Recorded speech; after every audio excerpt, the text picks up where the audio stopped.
आकाशवाणी गोरखपुर से प्रादेशिक समाचार।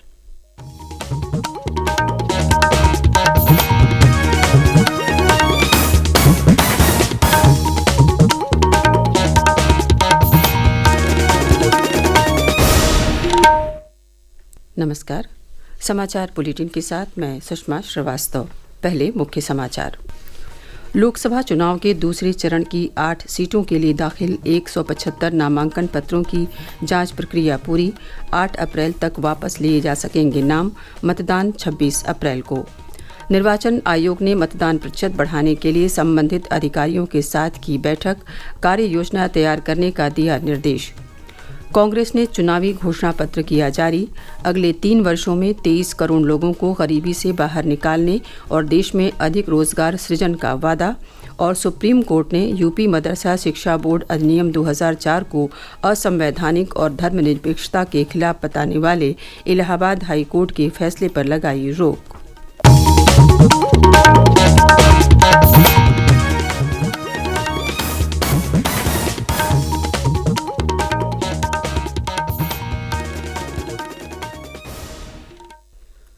और अब समाचार विस्तार से। प्रदेश में लोकसभा चुनाव के दूसरे चरण की 8 सीटों के लिए दाखिल नामांकन पत्रों की जांच प्रक्रिया कल पूरी हो गई। मुख्य निर्वाचन अधिकारी नवदीप रेणुआ ने बताया कि दूसरे चरण में प्रदेश की 8 लोकसभा सीटों के लिए कुल 175 प्रत्याशियों ने नामांकन दाखिल किया है। इसमें गाजियाबाद में सर्वाधिक 35 प्रत्याशी और बुलंदशहर में सबसे कम 10 प्रत्याशियों ने नामांकन किया है। इसके अलावा अमरोहा में 21, मेरठ में 22, बागपत में 16, गौतम बुद्ध नगर में 34, अलीगढ़ में 21 और मथुरा में 16 प्रत्याशियों ने नामांकन किया है। अमरोहा में कल 9 प्रत्याशियों के नामांकन पत्रों में कमी पाए जाने पर उन्हें निरस्त कर दिया गया। इस सीट से नामांकन करने वालों में अब 12 प्रत्याशी ही मैदान में हैं। दूसरे चरण के लिए 8 अप्रैल नामांकन वापसी की आखिरी तारीख है। इस चरण में प्रदेश की 8 सीटों अमरोहा, मेरठ, बागपत, गाजियाबाद, गौतम बुद्ध नगर, बुलंदशहर, अलीगढ़ और मथुरा के लिए 26 अप्रैल को वोट डाले जाएंगे और मतगणना 4 जून को होगी।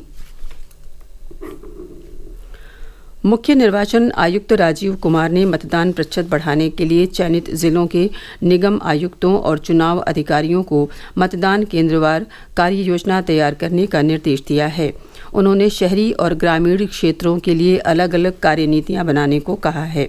मुख्य निर्वाचन आयुक्त ने कल नई दिल्ली में उत्तर प्रदेश सहित उन 11 राज्यों के निगमायुक्त और चुनाव अधिकारियों के साथ बैठक की, जहां पिछले चुनाव में मतदाताओं की भागीदारी कम रही थी।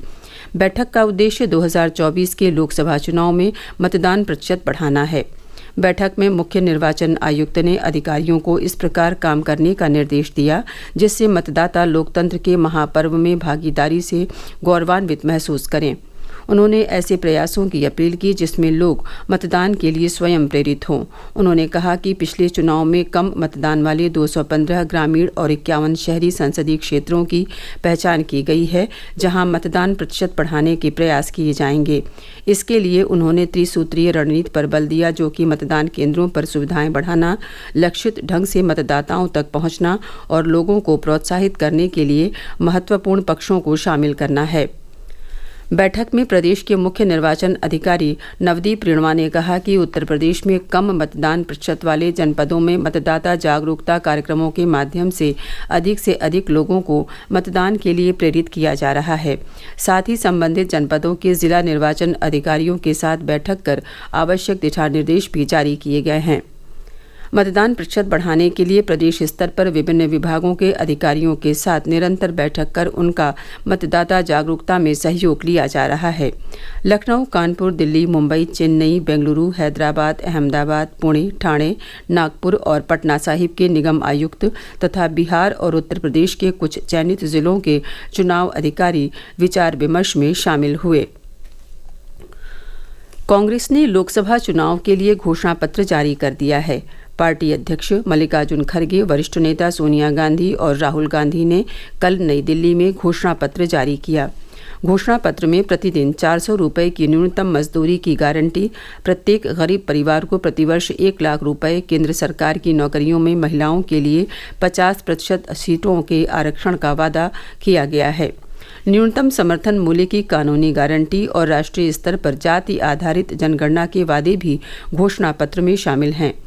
कांग्रेस ने अगले दशक में 23 करोड़ लोगों के जीवन में सुधार लाकर गरीबी समाप्त करने का भी वादा किया है। कांग्रेस अध्यक्ष मल्लिकार्जुन खड़गे ने कहा कि उनकी पार्टी का घोषणा पत्र पंच न्याय यानी न्याय के 5 स्तंभों पर आधारित है। उन्होंने कहा कि राहुल गांधी के नेतृत्व में चली भारत जोड़ो न्याय यात्रा में 5 पिलर्स पर ध्यान केंद्रित किया गया था। यात्रा के दौरान युवा न्याय, किसान न्याय, नारी न्याय, श्रमिक न्याय और हिस्सेदारी न्याय की घोषणा की गई थी। जहां कहीं भी हम गए, न्याय की बात हमने की और इसकी गारंटी भी हमने दी है। प्रादेशिक समाचार आप आकाशवाणी गोरखपुर से सुन रहे हैं। ये समाचार बुलेटिन हमारे YouTube channel AIR news Gorakhpur और एक्स हैंडल AIR न्यूज़_GKP पर भी उपलब्ध है। सर्वोच्च न्यायालय ने यूपी मदरसा शिक्षा बोर्ड अधिनियम 2004 को असंवैधानिक और धर्मनिरपेक्षता के खिलाफ बताने वाले इलाहाबाद उच्च न्यायालय के फैसले पर रोक लगा दी है। भारत के मुख्य न्यायाधीश DY चंद्रचूड़ की अध्यक्षता वाली 3 न्यायाधीशों की पीठ ने उच्च न्यायालय के फैसले को चुनौती देने वाली याचिका पर केंद्र और उत्तर प्रदेश सरकार को नोटिस जारी किया है। भाजपा के वरिष्ठ नेता और मुख्यमंत्री योगी आदित्यनाथ ने कल बागपत और अलीगढ़ में भाजपा प्रत्याशियों के समर्थन में रैली की। बागपत में भाजपा और लोकदल के संयुक्त प्रत्याशी डॉक्टर राजकुमार सांगवान के समर्थन में रैली को संबोधित करते हुए श्री योगी ने कहा कि पहली बार किसानों के मसीहा के रूप में चौधरी चरण सिंह को भारत का सर्वोच्च नागरिक सम्मान भारत रत्न प्राप्त हुआ है। ये न केवल अन्नदाताओं का सम्मान है बल्कि यूपी वालों का गौरव भी है। अलीगढ़ में भाजपा प्रत्याशी सतीश कुमार गौतम के समर्थन में हुई रैली में श्री योगी ने कहा कि भारत का विकास तभी संभव है जब उत्तर प्रदेश का विकास हो और उत्तर प्रदेश का विकास तभी संभव है जब साथ में अलीगढ़ का विकास हो। उधर समाजवादी पार्टी के मुख्य प्रवक्ता राजेंद्र चौधरी ने कल बयान जारी कर कहा कि लोकसभा चुनाव में कुछ प्रत्याशियों के परिवर्तन का अर्थ है कि समाजवादी पार्टी में लोकतंत्र है। पार्टी अपने कार्यकर्ताओं की आवाज को सम्मान देती है जबकि भाजपा का शीर्ष नेतृत्व असहमति को कुचल देता है। बलरामपुर में 9 अप्रैल से शुरू हो रहे चैत्र नवरात्रि के अवसर पर राजकीय मेले का आयोजन किया जाएगा। इसके लिए जिला प्रशासन तैयारियों को अंतिम रूप दे रहा है। पेश है हमारे प्रतिनिधि की एक रिपोर्ट।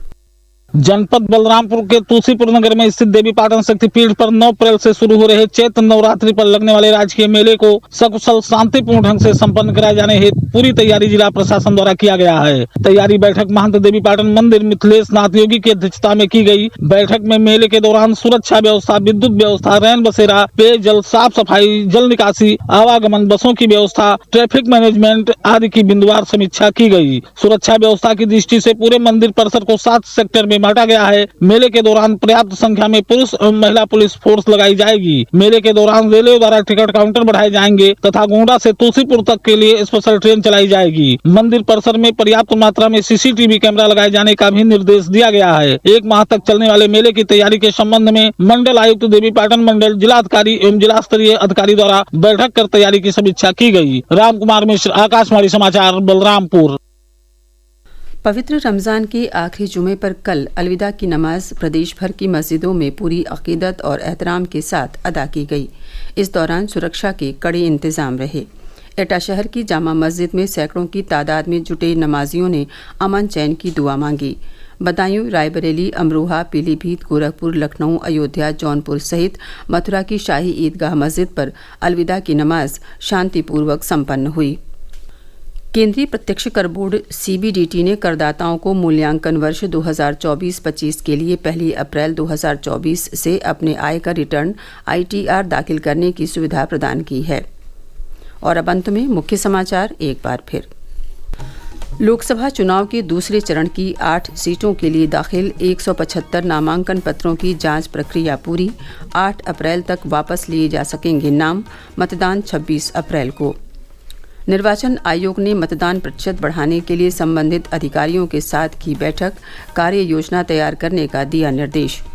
कांग्रेस ने चुनावी घोषणा पत्र किया जारी, अगले 3 वर्षों में 23 करोड़ लोगों को गरीबी से बाहर निकालने और देश में अधिक रोजगार सृजन का वादा। और सुप्रीम कोर्ट ने यूपी मदरसा शिक्षा बोर्ड अधिनियम 2004 को असंवैधानिक और धर्मनिरपेक्षता के खिलाफ बताने वाले इलाहाबाद हाई कोर्ट के फैसले पर लगाई रोक। इसी के साथ प्रादेशिक समाचारों का ये बुलेटिन समाप्त हुआ। नमस्कार।